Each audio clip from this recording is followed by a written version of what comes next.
Hello fellow YouTubers, thanks for stopping by my channel. My name is Jason and this is Gone Gliding. I'm taking hang gliding lessons here in Utah at the south side of the point of the mountain.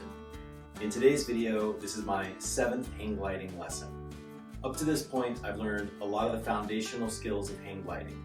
How to put a hang glider together, how to prepare for launching, some basic control inputs like speed, which is my pitch controls to speed up or slow down, my roll controls to move the glider left or right.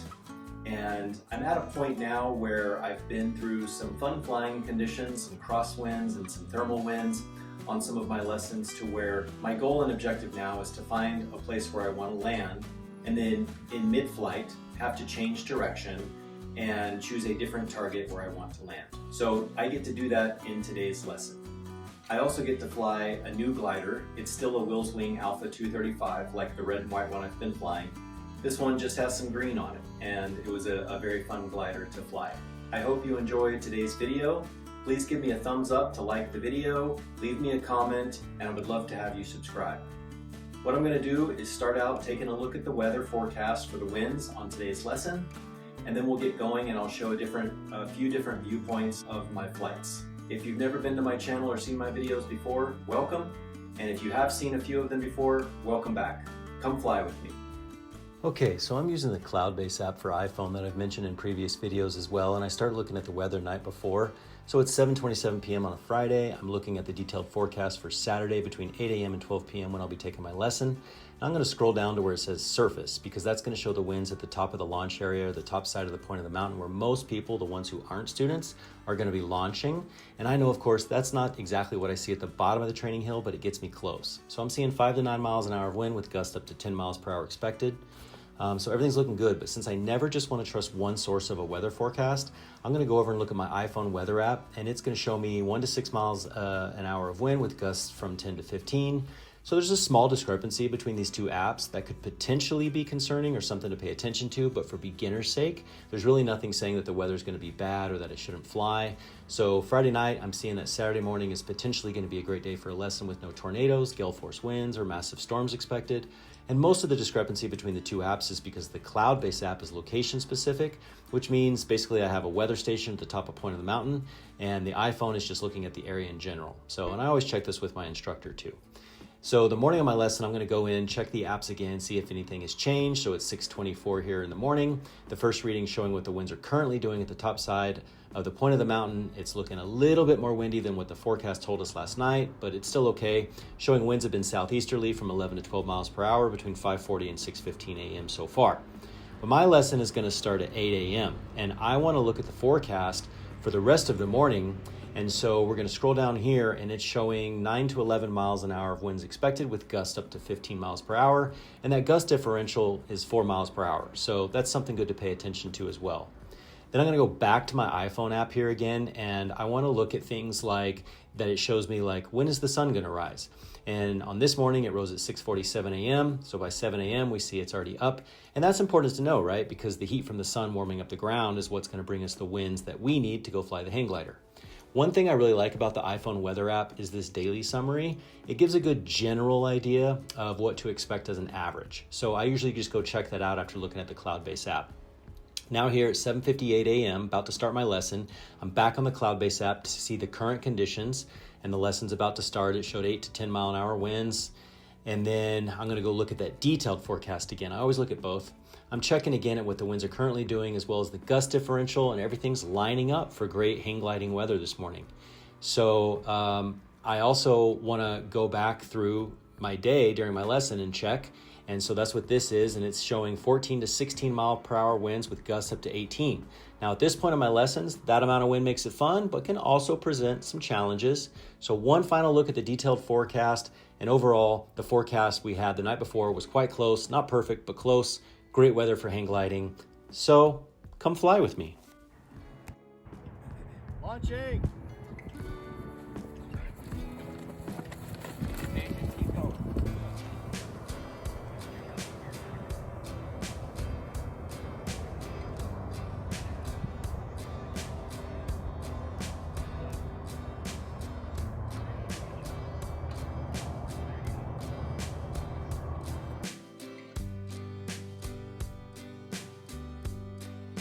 Have we gotten into the reversing stuff yet? I don't believe we have. I don't think so. Okay, so all we're gonna do, we did a little bit of turning the other day, right? Yes. Awesome. Wind's coming kind of straight at us. We're gonna launch out toward the right end of that new building out there. Okay. Once you're in the air, if everything feels right, you're gonna look at the flag on your right there. Okay. This is enough of a bump to feel it. The glider will start to turn, and then you're on target toward that purple flag. That's what we've been doing the whole time. It's gonna be what's familiar. How quick do I make the change? Just when it feels comfortable, like I'm going towards that building? Yeah, but not when you're right near the ground. Okay. Right, so if you get in the air, everything feels in good control. We'll look at that purple flag, give it a little bump, come out of the turn, watch for the flag. Okay. Me giving you a task in the air is a suggestion. If it doesn't feel safe to do that, it's safe to just keep going straight, find a target and land toward it, right? Okay. And seeing you make that decision, I like more than seeing you put yourself in a dangerous situation and make the turn work. Okay. Really all we're doing is just practicing changing targets in flight. The turn should feel pretty easy. Launching!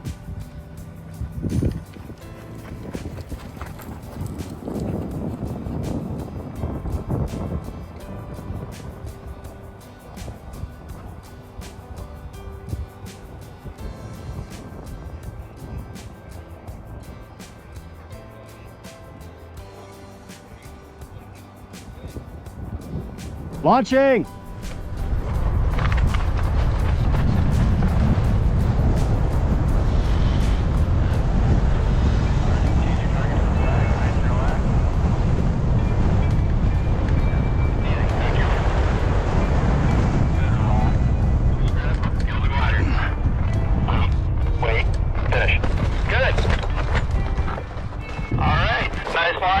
Got a little bit of a turn off the bat. We're having to adjust for that. Yeah, good job getting in the air. I think couldn't tell if it was a little bumpy there.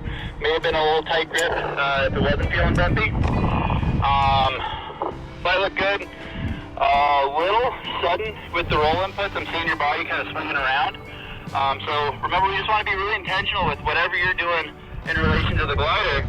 Kind of increase that force on your terms.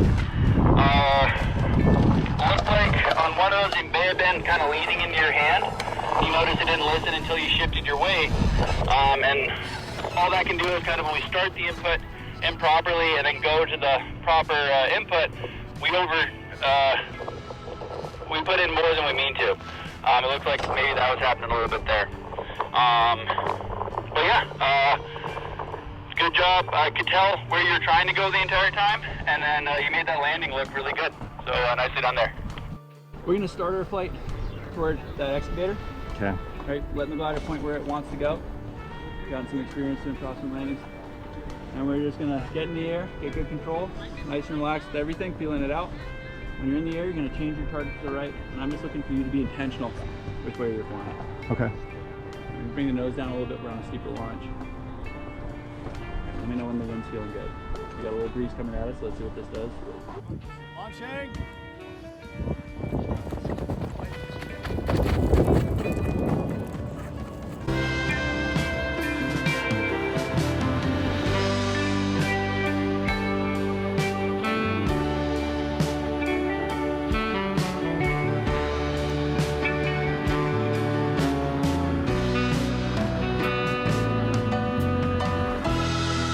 Good. Fun. Launching! Longer and longer strides. Fly, loose grip.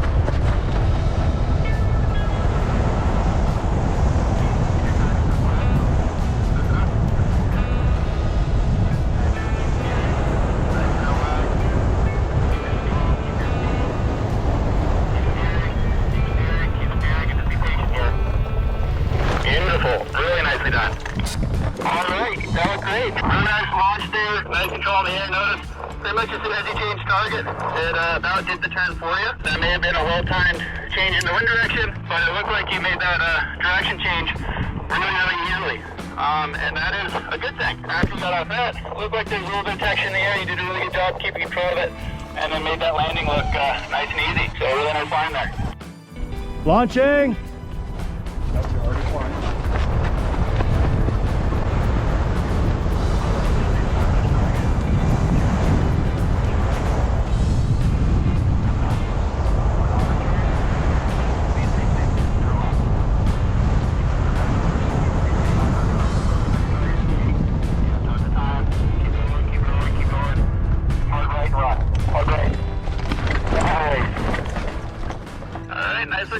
flight there. You ended up launching a little left toward that target we were talking about. I can understand you wanted to do a little bit of a left turn, so you popped a little bit further over. That was fine. And then notice just how important finding that target is before you make your input. So it just makes it a lot easier to kind of do the whole thing controlled where it doesn't seem so fast. If you do the input first and have to find your target, it can be a little harder to make that all work how you want it to. But good looking control, and then yeah, that landing looked challenging, but you made it work really, really well. I could definitely see you were tempted to balloon up for a moment there. You caught that really well, and then yeah, good job kind of adjusting at that last second there to keep the glider in control. So good flying. Go ahead and make your way back up.